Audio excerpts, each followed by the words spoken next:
السلام علیکم۔ ماحولیات اور ہم اور موسمیاتی تبدیلی کے ایک اور پروگرام کے ساتھ آپ کی خدمت میں حاضر لاس اینجلس سے۔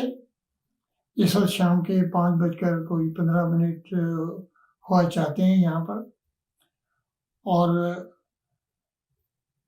ہم ہمارا جو فوکس ہے، ہمارا جو اس پروگرام کو لے کر چلنے کا جو مشن ہے، جو مقصد ہے، وہ یہی ہے کہ ماحولیات اور موسمیاتی تبدیلی سے ہم ایک تو آگاہی حاصل کریں، اور اس کے جو نقصانات ہیں ان سے کیسے بچا جائے اور کم سے کم کیا جائے۔ لیکن آج ایک نئی چیز پاکستان میں ڈسکس ہو رہی ہے، وہ ہے کہ عمران خان صاحب نے یہ کہا ہے کہ اگر انہیں پرول پہ رہا کر دیا جائے تو وہ افغانستان اور پاکستان کے درمیان ایک گفت و شنید کے ساتھ ایک امن قائم کروا سکتے ہیں۔ یہ اس لیے بھی میں نے عمران خان صاحب کا ذکر کیا کہ یہ ہمارے پہلے پرائم منسٹر تھے جنہوں نے کہ ماحولیات کے موضوع پر اور اسلامی فوبیا پر بات چیت کی UN میں، اور اس کے بعد انہوں نے بلین ٹری سنامی کا پروگرام شروع کیا۔ اور آپ کو یہ بھی یاد دلاتا چلوں کہ ٹریز سیکویسٹر کاربن ڈائی آکسائڈ، درخت جو ہیں کاربن ڈائی آکسائڈ کا ایک اسٹوریج ہے، اور یہ بہت بڑا رول پلے کرتے ہیں ہمارے کلائمیٹ چینج میں۔ تو اسی کے ساتھ ہم دوبارہ اپنے موضوع کی طرف جاتے ہیں۔ ہمیں یاد رکھنے کی یہ ضرورت ہے کہ عمران خان صاحب صرف سیاستدان نہیں ہیں، وہ ایک ایسے پاکستانی ہیں جو کہ ماحولیات کے بارے میں بہت فکر مند ہیں۔ تو آگے بڑھتے ہیں۔ ہمارا جو سب سے بڑا مسئلہ پاکستان میں ہے وہ ہے آگاہی کا، اویئرنیس کا۔ اویئرنیس میں، اور دوسرا مسئلہ ہمارا یہ بھی ہے کہ ٹیکنیکل نو ہاؤ اگر اویلیبل بھی ہے تو ہم نے اس کو صحیح طرح سے استعمال نہیں کیا۔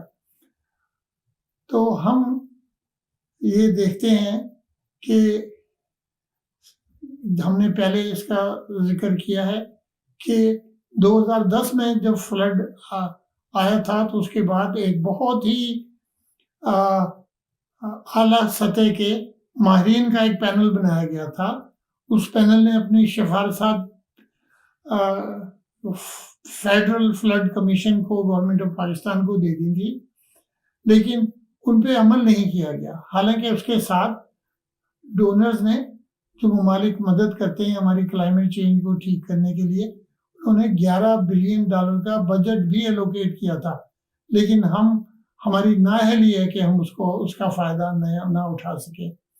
تو اب اس دفعہ ہمیں یہ کرنا ہے کہ ماہروں کی رائے کے مطابق دریاؤں کو مینیج کریں۔ فلڈ نہیں آئے گا، اگر آیا بھی تو بہت کم آئے گا۔ ہمیں ایمبینکمنٹ توڑنے پڑتے ہیں کیونکہ ہم ہیڈ ورڈ یا براج کو بچانا چاہتے ہیں، یا ان کی سیف گارڈ کے لیے، تو یہ نہیں کرنا پڑے گا۔ اور ایمبینکمنٹ کو دریا کے راستے کو کم کرنے کے لیے نہ بنائے۔ انکروچمنٹ، دریا کے قدرتی راستے میں گھر نہ بنائے، اس پر سختی سے عمل کرنا پڑے گا۔ تو ہم اپنے اگلے پروگرام میں یہ ایک سبجیکٹ کو دوبارہ سے لیتے ہیں کہ ریورائن فلڈ، دریاؤں سے فلڈ کو ہم کیسے کم سے کم کر سکتے ہیں۔ اسی طرح کلائمیٹ چینج سے جو ایکسیسو بہت زیادہ بارشیں ہو رہی ہیں، اس کا ہم جو نقصانات اس دفعہ ہوئے ہیں بہت زیادہ، اس کا تدارک کیسے کر سکتے ہیں۔ تو ہمیں وارننگ سسٹم کو امپروو کرنا پڑے گا، ہمیں بہت ساری کرنے والی چیزیں ہیں جن کو ہمیں تباہی ہونے سے پہلے ٹھیک کرنا ہے، کیونکہ تباہی کے بعد تو ہمارا جو آرگنائزیشن ہے NDA میں، اس نے بہت اچھا کام کیا ہے، سب جگہ انہوں نے جو ایمرجنسی میں وارننگ دے سکتے تھے، جو امداد فراہم کر سکتے تھے، وہ انہوں نے کی ہے، لیکن ہمیں یہ بہت ساری ایجنسیاں جو انوالوڈ ہیں نا واٹر مینجمنٹ میں، اس کا بھی ہمیں ٹھیک کر کے ایک بہت ہی high powered water and flood management authority یا اینٹیٹی بنانی پڑے گی، جو کہ جس میں کہ ٹیکنیکل نو ہاؤ بھی ہو، باہر سے ٹیکنالوجی لیں، اس کو امپلیمنٹ کریں. It is very simple. اور کلائمیٹ چینج کی وجہ سے کیونکہ ہم بہت زیادہ متاثر ہیں اور ہم کنٹریبیوٹ نہیں کرتے کلائمیٹ چینج میں، تو پوری دنیا ہمیں فنڈز الوکیٹ کرنے کے لیے تیار ہے. اگر ہم اچھے پروجیکٹس بنائیں، صحیح پروجیکٹس بنائیں، تو financial support from world donors is available. اسی کے ساتھ آج کا پروگرام ہم اختتام کی طرف لے جاتے ہوئے آپ کو اللہ حافظ کہتے ہیں. تو اللہ حافظ، اپنا خیال رکھیے. پاکستان زندہ